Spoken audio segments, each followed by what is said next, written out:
என் பையன்கிட்ட சொன்ன தாத்தா கிட்ட போய் வாழ்த்து வாங்கடான்னு. ஒன்றும் வேணாப்பா, வெறும் விபூதி வச்சு அனுப்புவாருன்னா.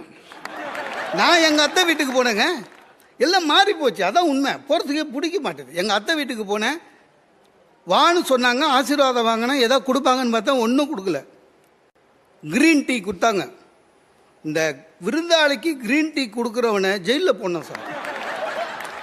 அது என்னதுங்க, வெறும் சுடு தண்ணி.